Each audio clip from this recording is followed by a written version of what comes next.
Ah, Paris, the city of love. Ironically, the Paris project I've been working on for a while has not received any love from me for a long time. Now I decided that it's finally time to finish it though. Finishing such a huge build is difficult, especially if you didn't work on it for like 2 years. So to make this project a bit easier, I decided to split it into 4 smaller builds. When you break it down, the first build has a pretty simple exterior. On the lower floor I used planks to create a pattern that I saw a lot when looking at reference pictures, and the upper floors are even simpler. I first of all used pillars to create a bit of depth, and then I created a simple decoration to go above the windows. When you say it like that, it doesn't sound any different from the builds I made for this series like 2 years ago, but they really do look so much better.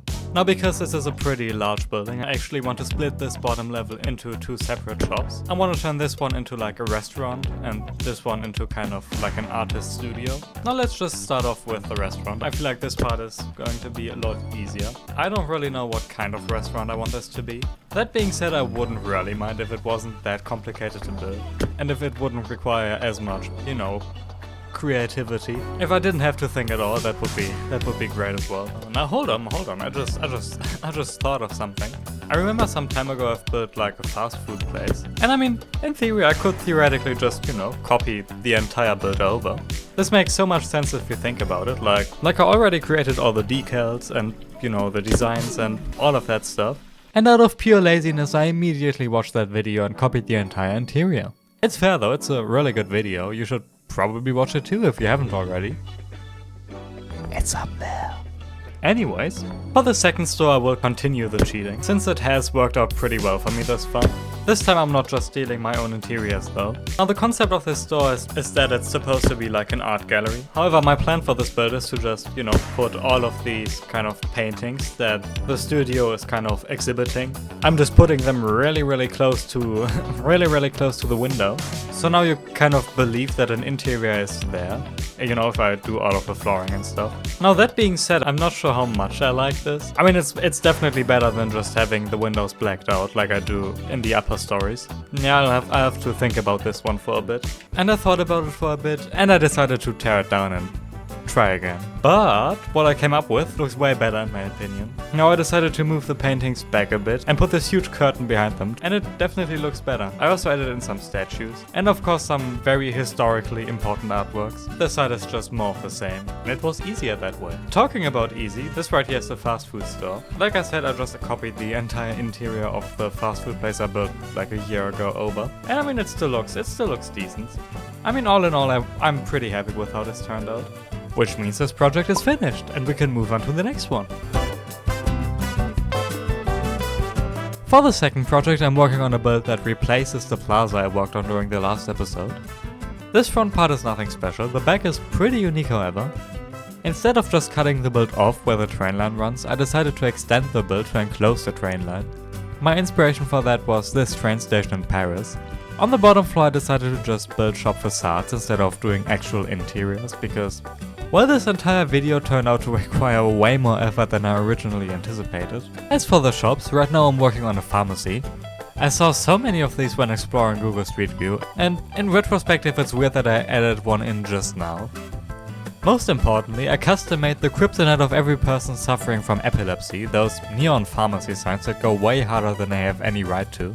To add some additional detail, I also stocked some shelves in front of the shop's window. Now I feel like we really don't have enough restaurants around here, and with this build right here we will kind of try and solve that. Also, if you haven't noticed, I kind of fell in love with this new wall paneling, and I used it for the fast food shop as well. I don't know, there's just not a single situation where this wouldn't work, I don't think. Now for the color of this shop, we already have a ton of green buildings around, and also surprisingly a lot of red builds and yellow. I mean all of the builds are basically beige, but there aren't a lot of colors left. We could go for blue. The blue and the beige do go really well together. I kind of like this. Again, this is not really a focal point. At least I don't intend it to be. The place where this build is located may be working against me though.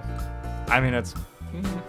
Yeah, no, never mind. This is perfectly fine. Especially when I place down these outdoor tables and some umbrellas. With this, the second project is pretty much finished. Something is off about it though. These bridges are kind of outdated.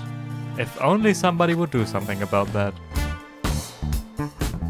Out of all of the stuff I've done in this video, this was by far the easiest. I mean, the entire recording of me building this bridge took less than 10 minutes to create. The bridge itself is also an improvement, of course. The bridge design is much closer to the ones you would actually find in Paris, which, I mean, is the entire point of the series. And that's already the end of the time lapse. Now that the bridge is finished, we can cross another 2 projects off the map, which leaves us with one final build to finish. At least in theory. Now for the final project of this video, I'll be working on this build right here. Now what's really convenient while building this is that the exterior doesn't have to be as detailed because most of it is covered up by these trees anyway. And that's actually really kind of helpful because it's starting to get a little bit difficult to come up with different variations for these Parisian style houses. But I mean, yeah, this looks pretty good already. I mean, for an exterior that we will barely see anyways, this is fine. We could have done way worse. A tiny bit of extra detail won't hurt though. And well, I mean, now we can just work on this little shop on the bottom. First of all, the shop is going to be pretty small. First of all, because I'm adding this driveway here, so we can get into this back area. And I don't know why I said first of all, that's the only reason. I mean, yeah, we need that back area for the seating of this cafe, because I have to remove a lot of it in order to build this house. And well, for this shop, I want to build a flower shop in here.